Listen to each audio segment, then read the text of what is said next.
ইরানের আকাশে এখন এমন কিছু উড়ছে যা দেখে বিশ্বের বড় বড় দেশগুলো চুপ হয়ে গিয়েছে। একে কেউ অ্যাটাক করার সাহস পাচ্ছে না, আবার কেউ মুখ খুলছে না, কারণ সবাই জানে এটা সেই দেশের পাঠানো যাকে কেউ সরাসরি চ্যালেঞ্জ করতে চায় না। এই ড্রোনের নাম DPRK UAV, আর এটা এসেছে সরাসরি উত্তর কোরিয়া থেকে। উত্তর কোরিয়া বরাবরই সব কাজ গোপনে করে থাকে, কিন্তু এবার তারা এমন এক চাল দিয়েছে যা পুরো মধ্যপ্রাচ্যকে চাপে ফেলে দিয়েছে। তারা তাদের গোপন গোয়েন্দা ড্রোন DPRK UAV পাঠিয়ে দিয়েছে ইরানে। এটা শুধু কোনো সাধারণ নজরদারি ড্রোন নয়, এটা এমন এক ধরনের ভাসমান গুপ্তচর যা পুরো মধ্যপ্রাচ্যের সামরিক নড়াচড়া, রাডার সিগন্যাল, এমনকি যুদ্ধ প্রস্তুতির ব্যাপারেও খোঁজ নিতে পারে। ইরানের আকাশে এই ড্রোন উড়ছে দিনের পর দিন, কিন্তু কেউ এটাকে অ্যাটাক করার সাহস পাচ্ছে না। এমনকি যারা জানে এটা উত্তর কোরিয়ার পাঠানো তারাও চুপ, কারণ সবাই জানে এই ড্রোনে হাত দিলেই ফলাফল হবে ভয়াবহ।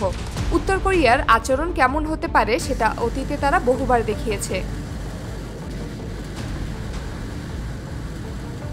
আর এখন যখন ইরানের মাটিতে এই বিমান ঢুকেছে, তখন থেকেই আমেরিকা সহ পশ্চিমা দেশের ঘুম হারাম হয়ে গিয়েছে।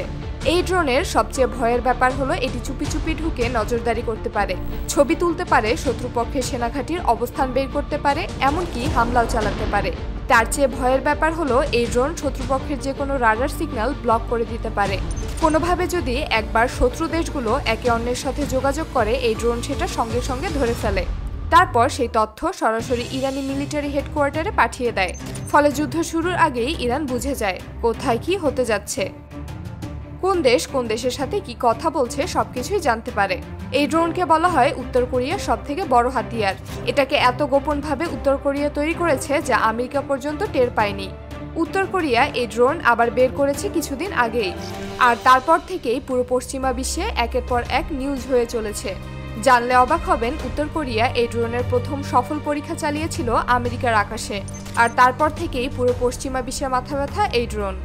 সবচেয়ে মজার বিষয় হলো এই ড্রোনগুলো জিপিএস ছাড়াও নিজে নিজে চলতে পারে, মানে কোথাও যদি সিগন্যাল ব্লক করে দেওয়া হয় তবুও এগুলো মিশন শেষ করে ফেরার ক্ষমতা রাখে।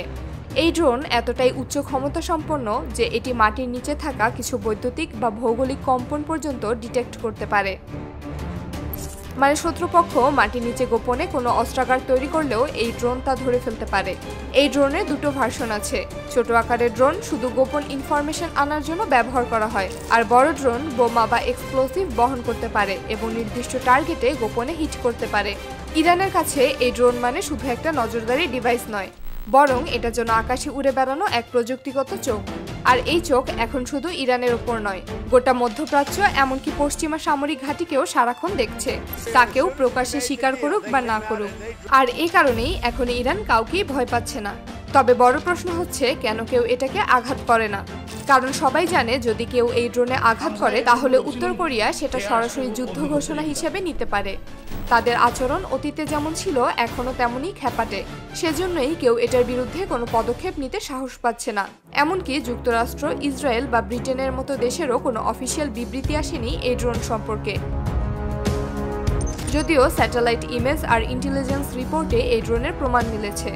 উত্তর কোরিয়ার এই ড্রোন আজ ইরানকে শুধু তথ্য সরবরাহ করছে না, বরং যুদ্ধের আগেই শত্রুকে নাস্তানাবুদ করে দিচ্ছে। তারা কোথায় আছে, কোন সিগন্যাল পাঠাচ্ছে, কোথায় গোপন লঞ্চার স্থাপন করেছে সবকিছু জানাচ্ছে। এটা একটা মেসেজ, একেবারে সরাসরি, আমরা এখন একা নই। যদি কেউ ইরানকে আঘাত করে সেই আঘাতের জবাব শুধু ইরান দেবে না, এর পেছনে এখন উত্তর কোরিয়ারও ছায়া আছে। এই বাস্তবতা এখন আর গোপন নেই। বিশ্ব জানে ইরানের আকাশ এখন আগের চেয়ে অনেক বেশি সুরক্ষিত। শুধু নিজের অস্ত্রে না, এখন রাশিয়া বা উত্তর কোরিয়ার প্রযুক্তিও ইরানের পক্ষে কাজ করছে।